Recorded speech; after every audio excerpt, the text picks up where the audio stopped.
Well, deadly drug overdoses are happening more inside homes than on our streets. That's according to some early findings in a report from the Southern Nevada Health District. Their senior epidemiologist also finding that other drug use patterns in the state and across Clark County. 8 News Now reporter Aaron Ariano is live right near the Southern Nevada Health District with how experts are responding to those trends.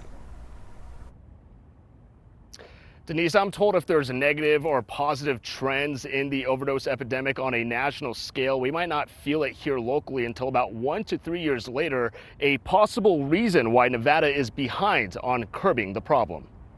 So we've seen that pattern repeatedly as the drug supply changes over time. Senior epidemiologist Brandon DeLisi with Southern Nevada Health District says Nevada is behind at slowing down fatal overdoses compared to the rest of the country. There's a 16% reduction in overdose deaths nationwide, compared to just a 2% reduction in Nevada. We requested a team to go out and investigate why that's happening. That team finding high amounts of polysubstance use, people using more than one drug at a time. Yeah, polysubstance use is the main driver of drug overdose. We really don't see a whole lot of deaths attributed to one drug only. On top of high-density fatal overdoses in Central Valley zip codes, DeLisi says most are not happening on the streets. There is a misperception that most of them occur on the street. Not the case. They mostly occur indoors and in residences, yes. DeLisi and his team are trying to get to the bottom of these findings.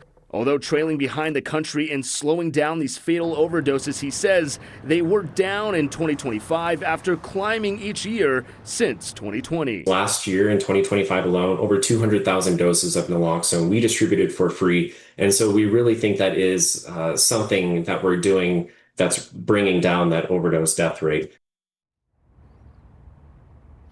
Handing out naloxone is a preventative, responsive measure rather, that I asked about. But what about preventative measures? I'm told that education campaigns are still doing a pretty good job letting people know that you just cannot safely assume what is in these street drugs. Aaron Ariano, 8 News Now.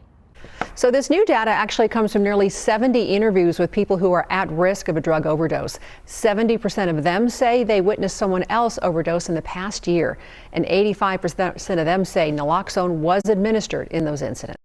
For the latest on this and other stories, visit 8newsnow.com and tune into our live newscasts on Channel 8 every day at 6 and 11 p.m. or weekdays from 4 to 7 a.m.